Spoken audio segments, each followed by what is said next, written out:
성경을 읽어보신 분들이라면 다윗과 솔로몬 왕에 대한 이야기를 잘 아실 겁니다. 다윗은 이스라엘 12지파를 통일하고 주변 국가들을 정복한 위대한 왕으로, 솔로몬은 지혜로운 왕으로서 예루살렘의 웅장한 성전과 궁전을 건축하며 이스라엘을 부와 문화의 절정기로 이끈 인물로 묘사되죠.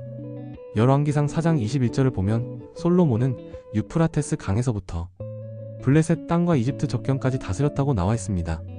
이걸 지도로 그려보면 북쪽으로는 지금의 시리아 동북부 유프라테스 강까지, 남쪽으로는 이집트 국경과 시내 반도까지, 동쪽으로는 요르단과 암몬 지역까지, 서쪽으로는 지중해 연안 전역까지를 포함하는 거대한 제국이 됩니다.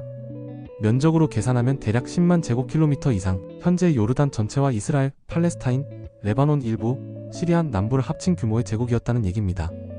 하지만 고고학자들이 실제로 땅을 파서 찾아낸 증거들은 완전히 다른 이야기를 들려줍니다. 기원전 10세기, 즉 다윗과 솔로몬이 살았다고 여겨지는 시대의 예루살렘을 살펴보면 놀라운 사실을 발견하게 됩니다. 당시 예루살렘은 약 5에서 10에이커 정도 규모의 작은 고대 도시에 불과했습니다.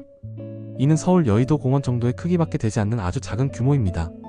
더욱 놀라운 것은 성경에서 묘사하는 웅장한 도시 성벽이나 왕궁, 대형 건축물들의 흔적이 전혀 발견되지 않는다는 점입니다. 고고학적 증거만 놓고 보면 이 시기의 예루살렘은 초기 철기시대의 평범한 산지 정착지 수준이었다는 것이 다수 학자들의 견해입니다. 솔로몬이 석재와 백향목으로 건축했다는 웅장한 성전은 어떨까요?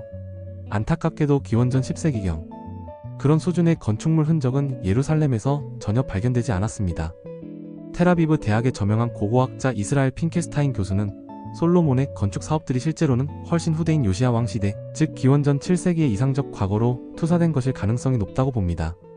성경은 다윗과 솔로몬이 팔레스타인 전역과 시리아 일부까지 지배했다고 기록하고 있지만 기원전 10세기경 이스라엘 북부나 요르단, 시리아 지역에서 이들의 지배 흔적은 찾아볼 수 없습니다.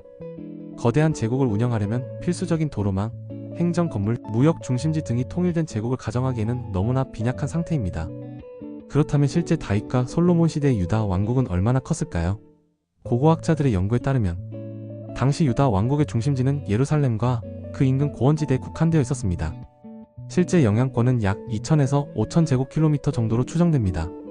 이는 현재 레바논의 베이루트 광역권이나 현대 이스라엘의 예루살렘 광역시의 헤브론과 베들레헴을 포함한 남부 산지 정도의 크기입니다.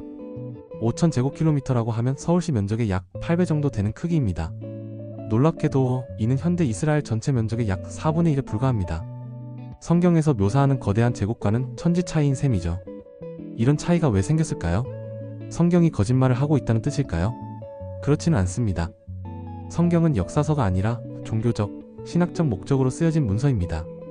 후대의 저자들이 자신들의 이상적인 과거를 그려내면서 다윗과 솔로몬의 시대를 실제보다 훨씬 화려하고 웅장하게 묘사했을 가능성이 높습니다. 실제로 유다 왕국이 진정한 의미에서 강력한 국가로 발전한 것은 기원전 8, 7세기 히스기야와 요시야 왕 시대로 보는 것이 고고학적 증거와 더 잘 맞아떨어집니다. 이 시기에 와서야 예루살렘의 실질적인 도시 성벽과 대형 건축물들이 나타나기 시작하고 주변 지역에 대한 실질적인 통제력도 확보되었던 것으로 보입니다. 결국 성경 속 다윗과 솔로몬의 위대한 제국은 고고학적으로 볼 때 현재 이스라엘 면적의 4분의 1 정도에 불과한 작은 산지 왕국이었던 것 같습니다. 하지만 이것이 이들의 역사적 중요성을 결코 깎아내리는 것은 아닙니다. 작은 규모였을지라도 이들이 후대에 미친 종교적, 문화적 영향은 실로 거대하니까요.